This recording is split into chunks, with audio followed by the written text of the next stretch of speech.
Humanity has been bestowed with great gifts. Perhaps greatest of all is our imagination, because ultimately it's our imaginations that enable us to shape the world around us. The most obvious examples of that are the great buildings and architecture all around us. But which works of architecture should we see during our lifetimes? Find out in Top 10, The Art of Architecture.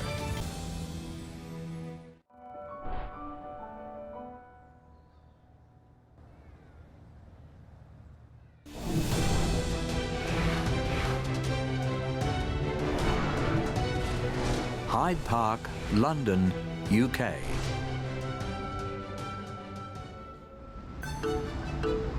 In 1536, King Henry VIII seized Hyde Park from the churchmen of Westminster Abbey and made it his private hunting ground.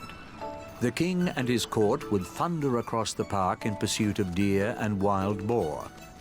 But a century later, Charles I transformed Hyde Park completely, even opening it to the public.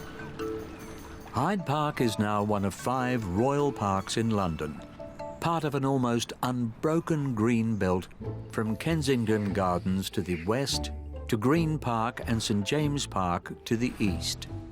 Its 140+ hectares of parkland, ornamental gardens, footpaths and bridleways is surrounded by the ultra-expensive real estate of Park Lane, Mayfair, Kensington and Knightsbridge.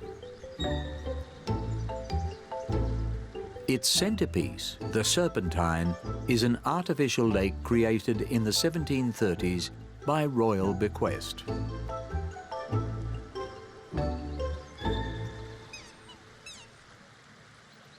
One of the first artificial lakes intended to look natural, every Christmas Day morning, come ice or snow, there is a swimming race in the Serpentine. The winner is awarded the Peter Pan Cup. The Serpentine was also used for the swimming leg of the London Olympics triathlon in 2012.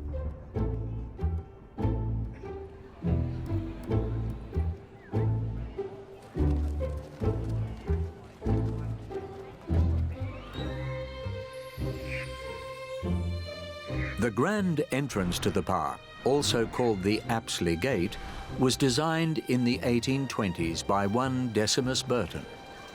2 screens of Ionic columns separate 3 arches forming 3 entrances. The central arch is decorated with a frieze depicting a naval and military triumph. The best-known recent addition to the park is the Diana Memorial Fountain, built to commemorate Princess Diana. It was designed by the American landscape artist Catherine Gustafson. Wanted a memorial that brought out the best qualities, the qualities she was loved and beloved, and chose 2 very specific qualities. Her accessibility, that you can access the fountain, you can touch it, you can be with it, and her ability to reach out. We call it reaching out and letting in. The fountain's 2 freshwater streams form an oval shape as they flow from the top to the bottom. The public are allowed to paddle in the waters, echoing the princess's spirit of openness. It's one of monuments where people can enjoy. It's in the mode of Hyde Park. It's also like a swimming pool, not swimming pool, but a wading pool or something like that. It's full of people on sunny days, and not many monuments work this way.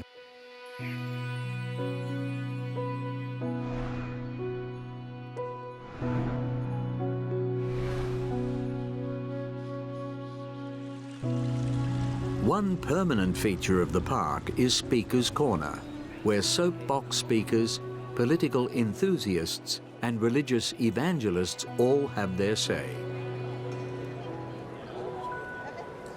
It's a place where you can express yourself without being punished. I think it's almost like a stage for democracy. As there is open access to the park, it is impossible to say how many people visit every day. But for millions of Londoners, it's somewhere to go for some peace and quiet, and perhaps the occasional paddle.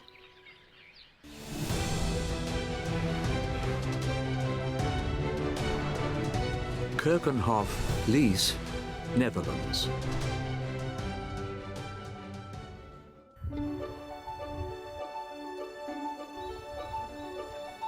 Our second park is best known for its displays of one particular flower. The park is in Holland, not far from Amsterdam, so you might have guessed that the flower in question is the tulip. And perhaps even that the park is the Keukenhof, in the heart of the Dutch dune and bulb region. This is really two parks in one. The grand landscaped grounds of Keukenhof Castle, which in turn contain the smaller tulip gardens. I can't imagine a similar park to exist anywhere else because it's a showpiece of Dutch garden industry.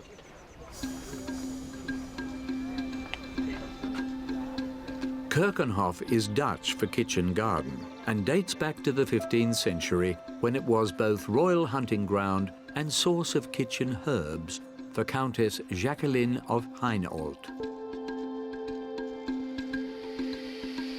Keukenhof Castle was built during Holland's 17th century Golden Age by a captain and governor in the Dutch East India Company.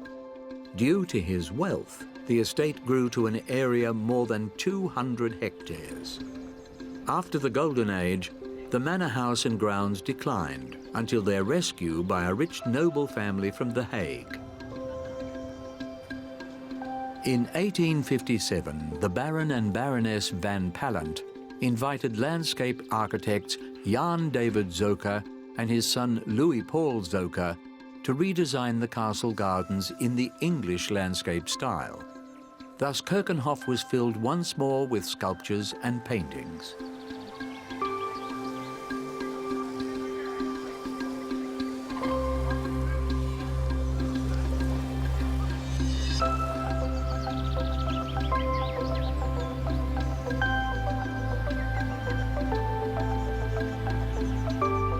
The tulip gardens arrived much later. In 1949, a consortium of flower and bulb merchants struck on the idea of the park showcasing Holland's world-famous spring flowering bulbs. So the Spring Park was born. It was opened to the public in 1950, and an immediate hit.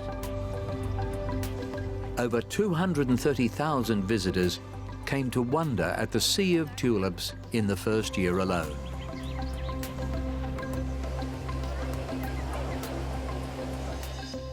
Of course, it's very seductive for virtually everybody, and also it adds to the park another, I would call it olfactory. You know, you can smell it, which is an aspect quite often forgotten in public space.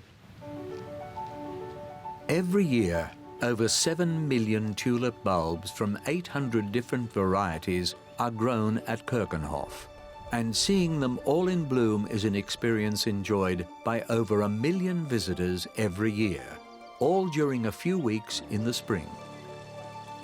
The tulips are not displayed in vast fields, but the more intimate spaces of various gardens and pavilions. Keukenhof has a different theme each year.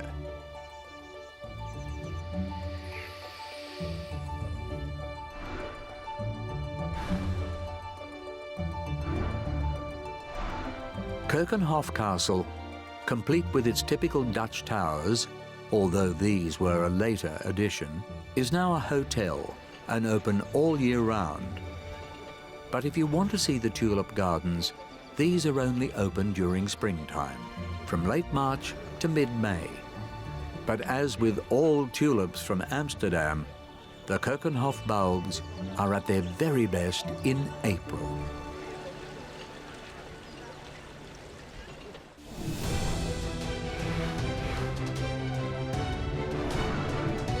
Sanssouci, Potsdam, Germany.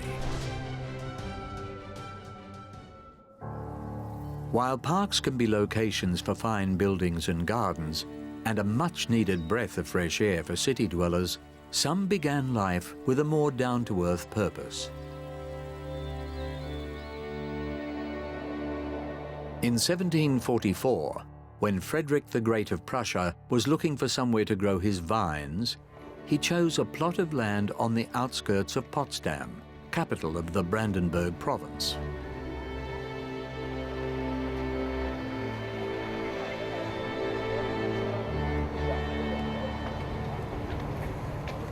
The influences of romantic and more like what they call it English-style parks is definitely felt in Sanssouci. So you have almost juxtaposition. There are some adjacencies of, you know, like a formality and informality.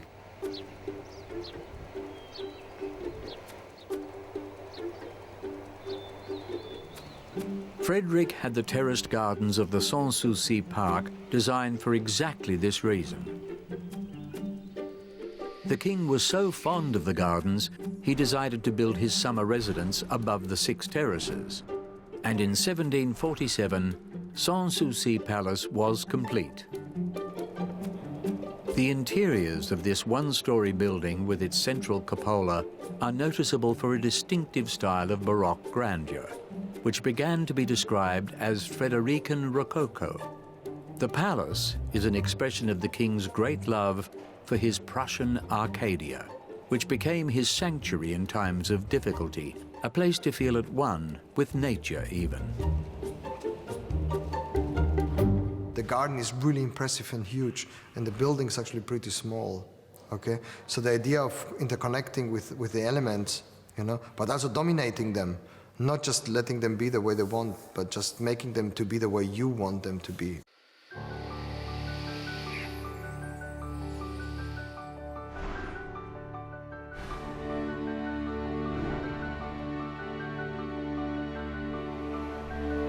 At the foot of the terraces, a formal garden was built, with 8 sections surrounding a water basin. Beside the palace stands the picture gallery, the oldest surviving gallery building in Germany, and the new chambers. This is a former conservatory turned into elegant quarters for royal guests.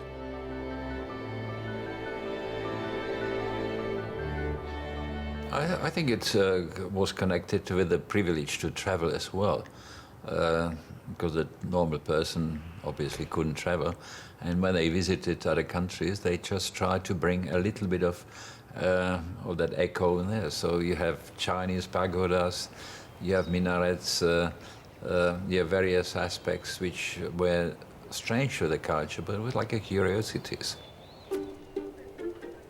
The eastern end of the park is marked by an Egyptian-style obelisk, from where the main promenade runs some 2 kilometers west.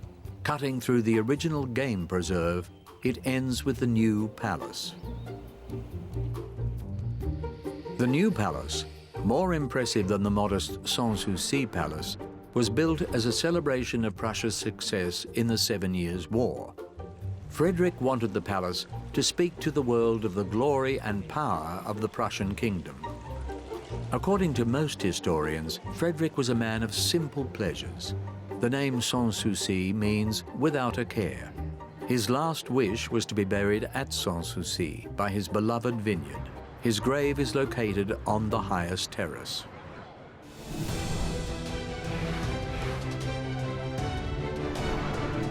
Gardens by the Bay, Marina Bay, Singapore. One of the world's largest seaports is also state and city rolled into one. Ultramodern Singapore boasts skyscrapers and huge shopping centres, but city-state is the operative term here, with several parks but no real countryside. As a countermeasure, the Gardens by the Bay were formally opened in 2012.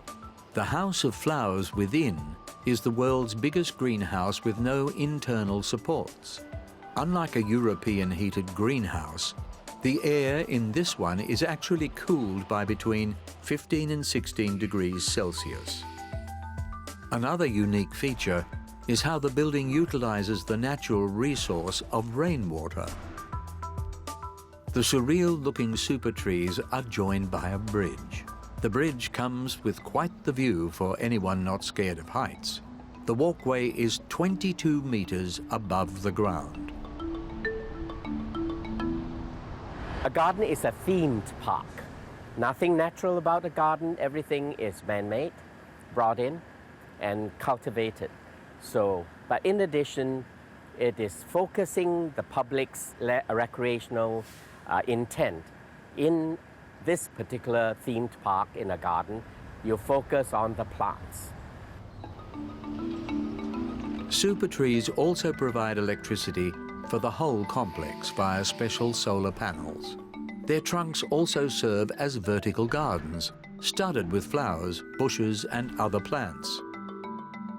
The cloud forest is veiled in mist, but in its center is a man-made mountain covered with a variety of vegetation, including endangered plant species imported from the Amazon rainforest. They not only save water at the gardens by the bay.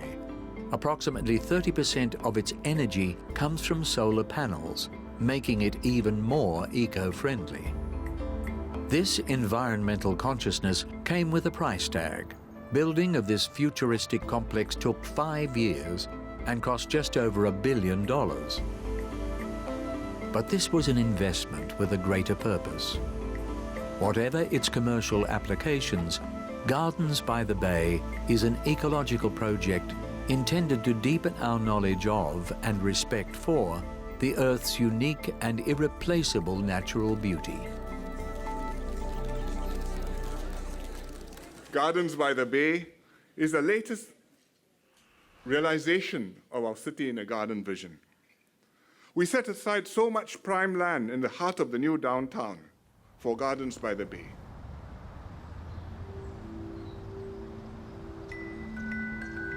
At night, the super trees are illuminated, providing the stage for a stunning light show with music, twice per evening.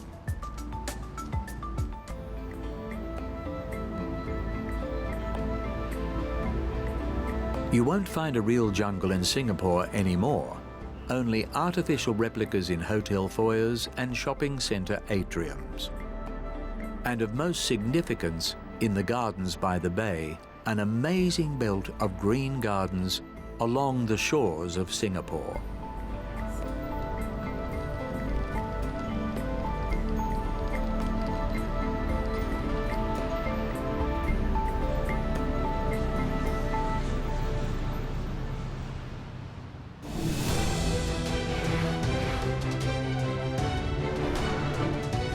Baha'i Gardens, Haifa, Israel.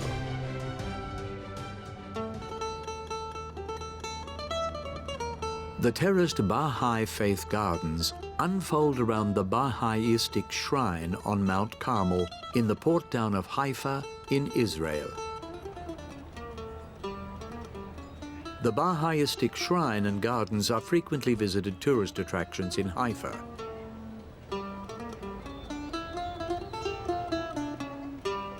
And in 2008, this monument made the UNESCO World Heritage List.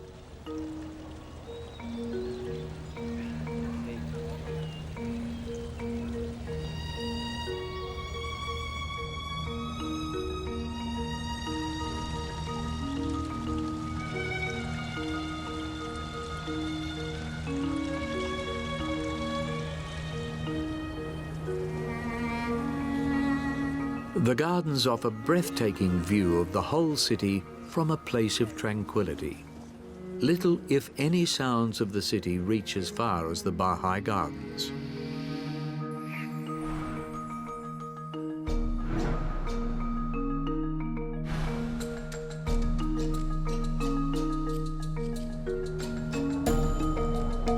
The Baha'i Shrine is surrounded by gardens spreading over 19 terraces, designed by Iranian architect Fariborz Haba.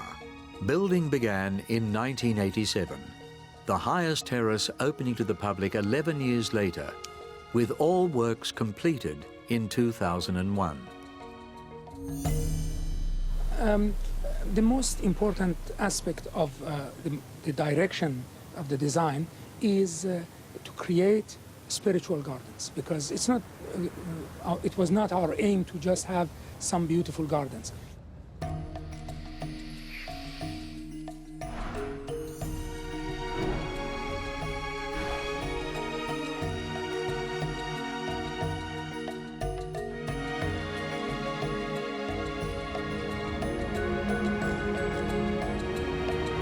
In practice, cover about 200,000 square meters.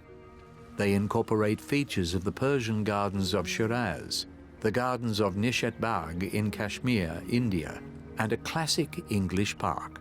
The terraced gardens are laid out like a large circle divided into 4.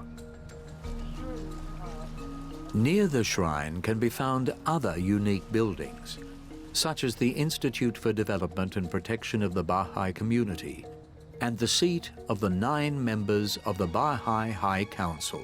Majestic eagles adorn massive stone railings which border the highest terraces.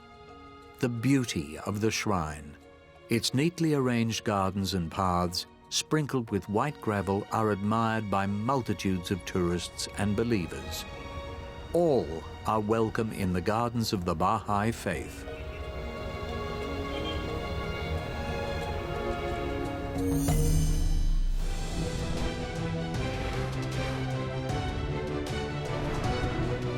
Ueno Park, Tokyo, Japan.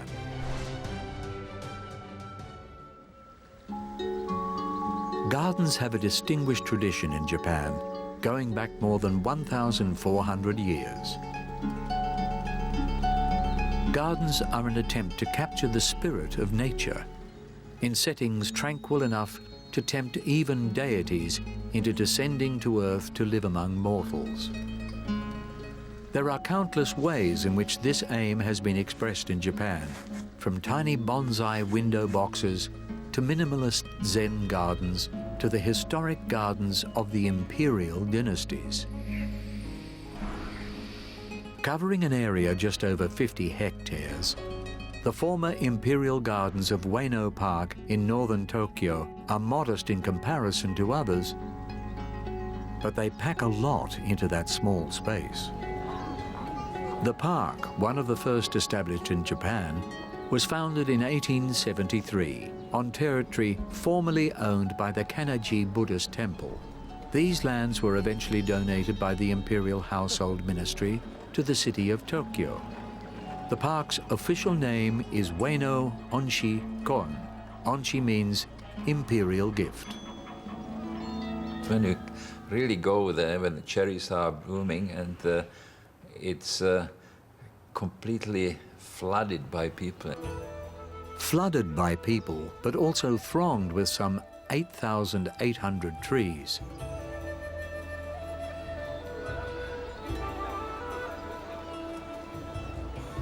The park is host to Japan's first ever zoo, a number of museums and art galleries, Tokyo University of the Arts, the 17th century Kannaji Temple, and the Ueno Toshagu Shrine, dedicated to Tokugawa Ieyasu, founder of the Edo shogunate or dynasty.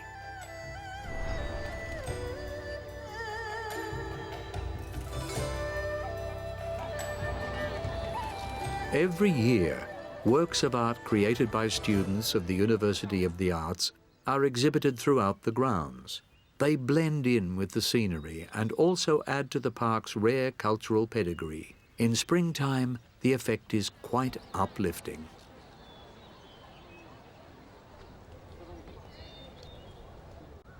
Feeling of spring, it's so intensive and so on that it's inescapable. It's a pilgrimage site for people from not only from Tokyo but also from abroad.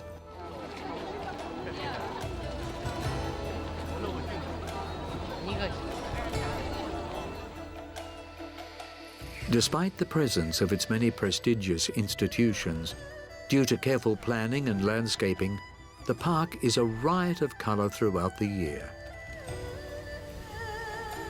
Magnificent lotus flowers on Shinobazu Pond burst into life in summer. The maple trees show their glorious reds and oranges in autumn, and peonies brighten up the winter months.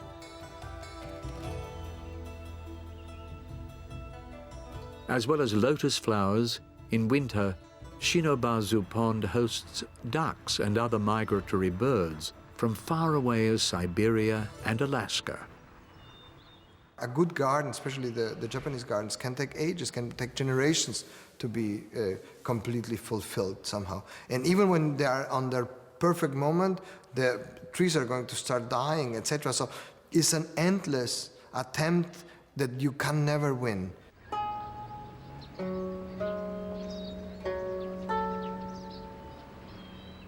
But it is cherry blossom for which the region of Ueno is best known. Ever since the 17th century, when the priest Tenakai of Kanaji Temple planted cherry trees all over the hills. There are now over 1,000 cherry trees in Ueno Park, which are in full bloom from late March to the middle of April. The phrase, small but perfectly formed, could have been invented for Tokyo's highly picturesque Ueno Park.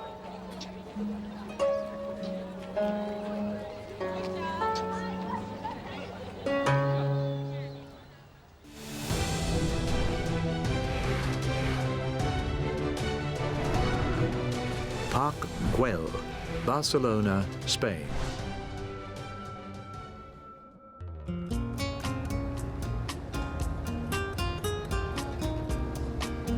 The second city of Spain and proud capital of Catalonia, Barcelona's architectural treasures are known worldwide.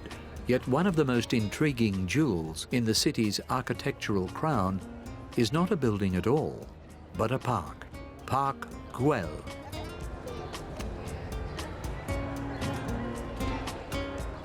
Like the world-renowned Cathedral Sagrada Familia, Park Güell was a creation of the modernist architect Antoni Gaudí.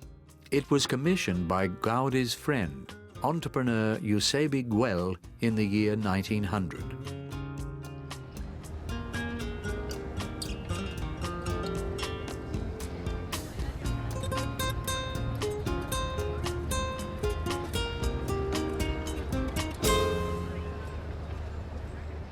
It's a different category of park. It's actually also a very potent urban gesture because it does connect, and hence it plays another role. It's not only just for strolling, but it's a very strong piece of urban design. Built on a hill with inspiring views over the city and the Mediterranean, the park is part of the grounds of a luxurious estate intended by Güell for Barcelona's leisured class. When Güell died, his family offered the park to the city council, who opened it to the public in 1926. Gaudí did his architecture out of the idea of ornamentics that came from natural forms. And in the moment that he does a park, he kind of moves almost in between worlds, you know, these kind of transitions. The transitional Gaudí experience begins at the main entrance, which is topped by a slender steeple and flanked by two pavilions. The pavilion roofs employ traditional Catalonian clay tiles, covered with a type of tile-shard mosaic called trencades.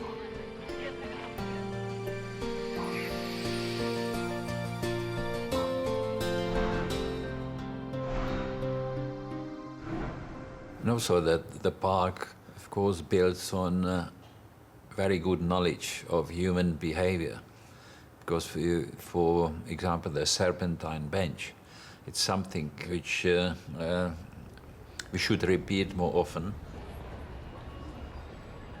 From the entrance, twin flights of steps rear up, with two walls forming terraces under which are nestled two grottos. Goblins greet visitors to the first landing. Then further up, covered with trencades mosaic, is the dragon which has become a symbol of the park.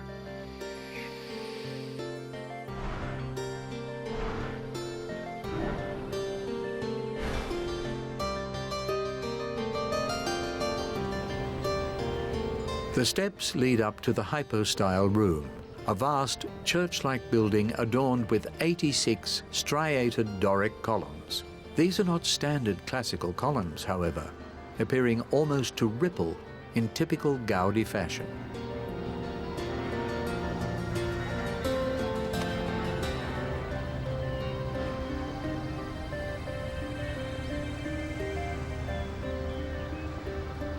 At the centre of the park's monumental zone is a Greek theatre, now called Nature Square, built to host concerts and the like.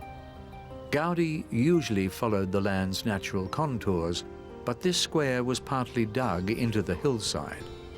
Gaudi returned to his usual organic aesthetic in the natural contours of the laundry room portico, with its double row of slanting columns, and a great spiral ramp leading to a school. This used to be Eusebi Guel's house.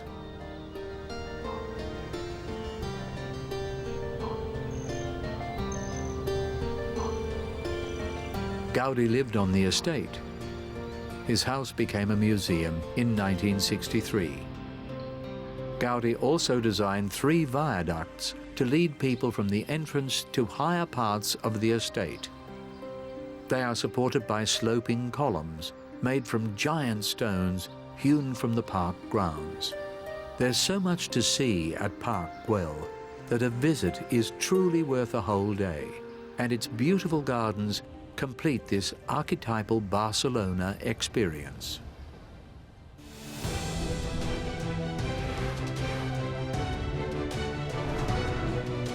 Royal Botanic Gardens, Kew, United Kingdom.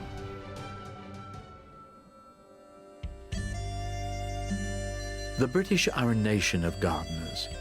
Their passion for collecting plants from all over the world reached fever pitch in the 18th and 19th centuries, when pioneers of the botanic world travelled the globe collecting rare and exotic plants. Many of these plants found their way to southwest London, to the Royal Botanic Gardens, Kew. It's a botanical treasure trove which even has its own police force, the Kew Constabulary. Botanical gardens are transforming. Suddenly entertainment, hospitality and all those things are introduced into those gardens. Kew Gardens were founded in 1759 and declared a UNESCO World Heritage Site in 2003. Kew Gardens are a vital scientific resource containing one of the most important collections of plants and plant seeds in the world. Something which gets the royal seal of approval.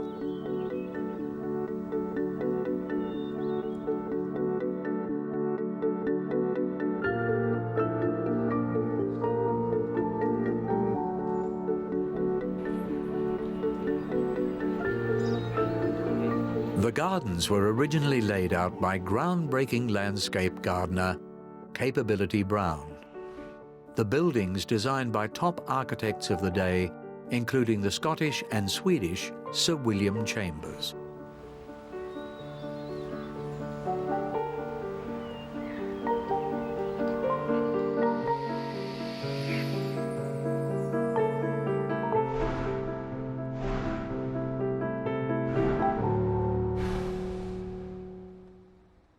Glorious past doesn't mean that you have a glorious future. So, and like in a park, like in a traditional park, you have to constantly cultivate and reinvent. Their glorious past means the grounds contain 44 listed buildings, which reflect architectural styles from the garden's 250-year history. These include the Nash Conservatory, designed for Buckingham Palace, but moved here by King William IV. The Orangery, Kew's only surviving plant house, designed by Sir William Chambers. Queen Charlotte's Cottage, given as a wedding present on her marriage to George III. And the 10-story pagoda, completed at the height of the 18th century craze for chinoiserie and all things Chinese. We can't just completely censor all memory or like remove all memory from all places. Or it's not only botanical gardens, it's cities as well. Like a city without memory, what is it? There are memories aplenty at Kew, along with enormous and iconic glass houses, Temperate House and Palm House. The Victorian-era Palm House is an iron and glass structure designed like the grand entrance at Hyde Park by Decimus Burton, while engineer Richard Turner borrowed techniques from the shipbuilding industry to accommodate exotic palms in a light and lofty space. With Victorian plant collectors bringing back ever more species, Kew needed somewhere for its collection of semi-hardy and temperate plants. Built in 1860, the Temperate House, which covers nearly 5,000 square metres, is the world's largest surviving Victorian glasshouse. Some of the newer plant houses include the Princess of Wales Conservatory, opened by the Princess herself, and the Davies Alpine House, opened in 2006. Kew continues to expand its store of plants and develop new attractions for visitors, such as the 200-metre-long, 18-metre-high treetop walkway for a truly bird's-eye view of Kew.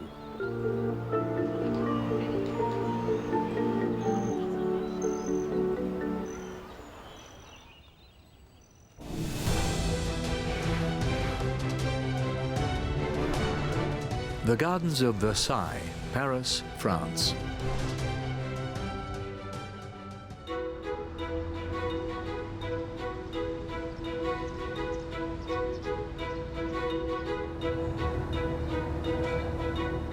Versailles became the seat of the French government on the 6th of May 1682 and was capital of the kingdom until the Revolution in 1789. It entered the history books again in 1919, when it became venue for the signing of the treaty that officially brought the First World War to an end. But most of all, the gardens, like the palace, embody the imperial power of the Sun King, Louis XIV.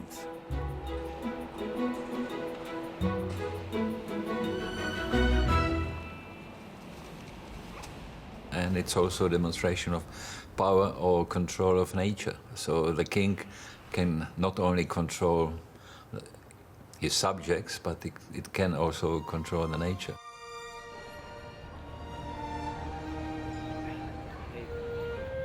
Louis XIV first commissioned landscape architect André Le Nôtre with the layout of the gardens in 1661. For the king, the gardens were as important as the chateau, and he demanded to see all the plans, wanting, as he said, the details of everything. It's more historical because it's not completely connected with Paris, whilst it's not far from Paris, but the role of Versailles is still totally different.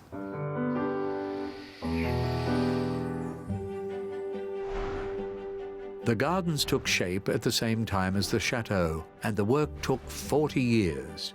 A massive earth-shifting operation was needed to lay out the flower beds.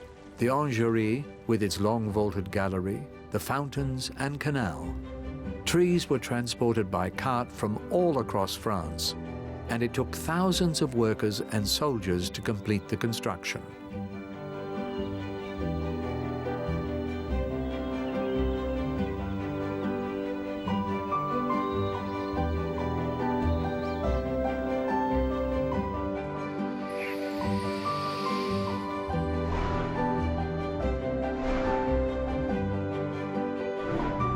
The incredible perspective from the palace to the canal and the horizon beyond preceded Louis XIV, but was enhanced when Le Nôtre widened the Royal Walk and dug the Grand Canal. The shimmering surface of the Grand Canal brings a dramatic sense of light to the park. Louis XIV once even received a special gift from the Republic of Venice: a pair of gondolas complete with 4 gondoliers. The men stayed in a cluster of buildings near the canal, known ever since as Little Venice. If a king can dominate the landscape the way he wants and restructure it the way he wants, it shows actually the immense amount of power and of skills and of possibilities and of, that he has.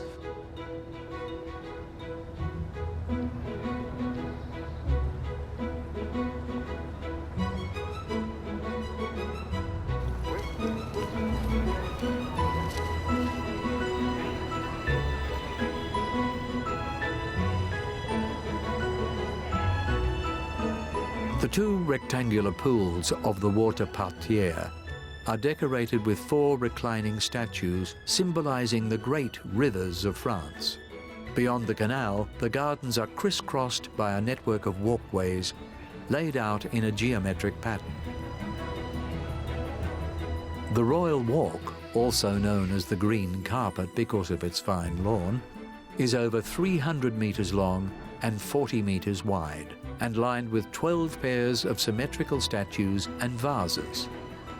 Paths lead off the walk to numerous groves, where such enticing names as the Grove of Domes, the Enceladus Grove, and the Grove of Apollo's Baths.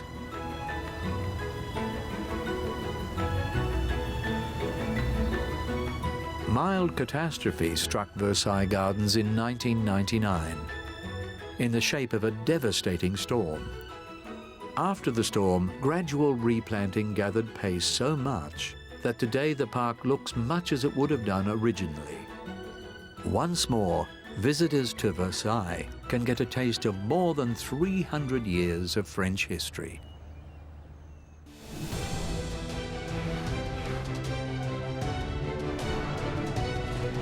Central Park, New York, USA.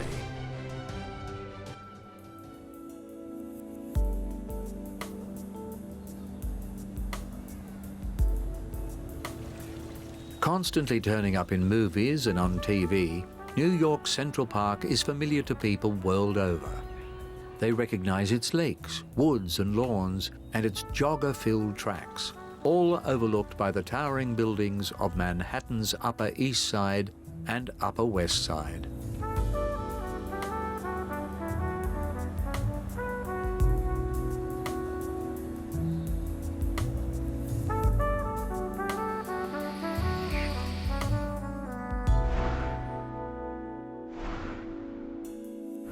At 341 hectares, Central Park is one of the largest parks in our series. With 42 million visitors each year, it is the most frequently visited urban park in the USA. On the 21st of July, 1853, the state of New York set aside land on Manhattan Island to create America's first major landscaped public park. Frederick Olmsted and Calvert Vaux won the 1858 design competition. They hoped their park would contribute to public health and the formation of a civil society.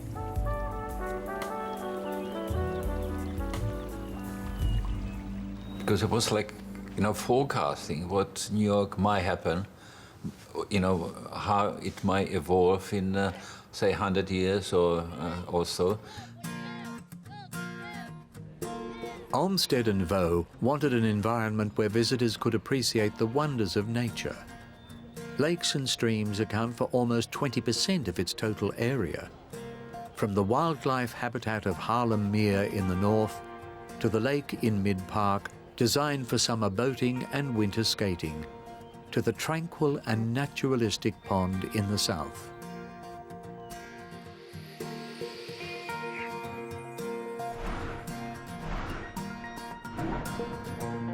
Between these are fine green areas with quaint and rustic names. The Sheep Meadow, which was home to a herd of purebred sheep until recently as 1934.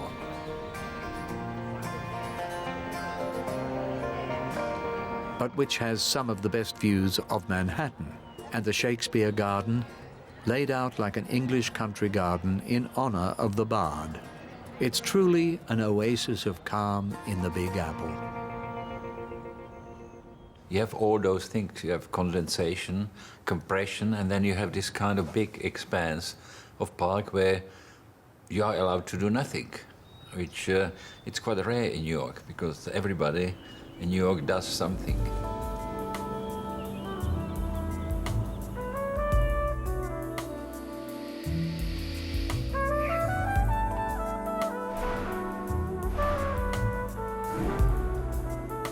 The highest viewpoint in the park is from the Disney-like Belvedere Castle, one of the park's 5 visitor centres, from where the National Weather Service has measured New York's weather since 1919.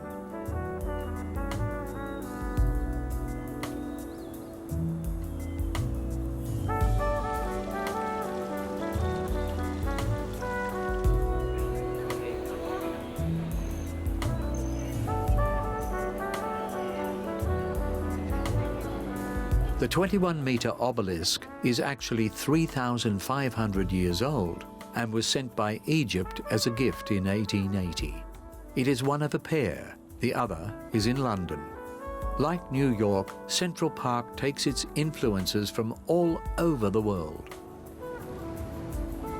It uses a lot of elements and strategies from the English landscape park, being a kind of a romantic park. Central Park's fortunes have ebbed and flowed over the years. After the Great Depression of the 1930s, it declined into what was described as a lawless and dangerous ruin.